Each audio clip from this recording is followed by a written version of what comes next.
வணக்கம் உறவுகளே, எல்லோரும் எப்படி இருக்கீங்க? நல்லா இருக்கீங்களாங்க? ஒன்றும் இல்லைங்க, நேற்று நைட்டு ஒரு சின்ன சண்டை. அதாவது பிள்ளைங்களுக்குள்ளே ஆரம்பித்த சண்டை தான். அது கடைசியில் எனக்கும் எங்கள் வீட்டுக்காருக்கும் சண்டையாக முடிஞ்சிடுச்சு. அதனால் நைட்டு எதுவுமே பேசல, எல்லோரும் அமைதியாக படுத்து தூங்கிட்டோம். காலையில் எழுந்திரிச்சு எப்பயும் போல் நானும் சமைச்சு வச்சுட்டு வந்துட்டேன். ஏன்னா திருவிழாவா, கடைக்கு வந்துட்டு யார்ட்டையுமே எதுவுமே பேசலை, வந்துட்டேன்.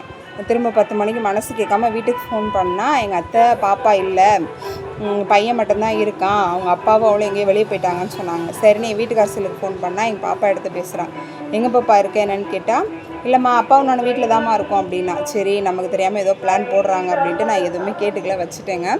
என்னென்னு பார்த்தா பக்கத்தில் இருக்கிற ஊர், அதாவது எங்களுது கிராமம் இல்லைங்களா, எங்கள் துணிக்கடை இல்லை, அதனால் பக்கத்தில் வேப்பந்தட்டை அப்படிங்கிற ஏரியாவில் துணிக்கடை இருக்குது. நேற்று நான் கூப்பிட்டேன் பிள்ளைங்களுக்கு போய் திருவிழாக்கு ட்ரெஸ் எடுத்துகிட்டு வரலான்னு சொன்னேன். சண்டை வரவும் எல்லாம் அப்படியே ஆஃப் ஆகிட்டோம். சரின்னு சொல்லிட்டு பக்கத்தில் இருக்கிற ஊருக்கு போயிட்டு எனக்கு டாப்பு, பாப்பாவுக்கு ட்ரெஸ்ஸு, தம்பிக்கு ட்ரெஸ்ஸு எல்லாமே எடுத்துகிட்டு வந்துட்டுருக்காங்க. இன்ன வரைக்கும் எனக்கு வந்து சொல்லலை, சஸ்பென்ஸ் வைக்கலாம் அப்படின்னு சொல்லி ட்ரெஸ் எடுத்துகிட்டு வந்துட்டுருக்காங்க.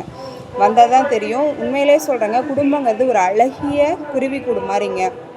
சண்டை போட்டோம் அப்படின்னா அந்த கூடு கலைஞ்சிரும். ஆனால் எவ்வளோ பிரச்சனைகள் வந்தாலும் மறுபடியுமே அனைவருமே ஒன்று சேர்ந்துருங்க.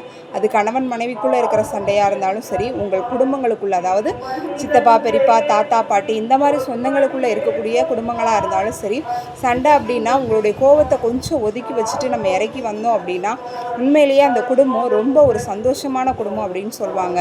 நீங்களுமே எவ்வளோ பிரச்சனைகள் இருந்தாலும் சண்டைகள் இருந்தாலும் உங்களை கொஞ்சம் இறக்கி வந்து நீங்கள் விட்டு கொடுத்து போனீங்க அப்படின்னா வாழ்க்கை ரொம்ப அழகாக தெரியுங்க.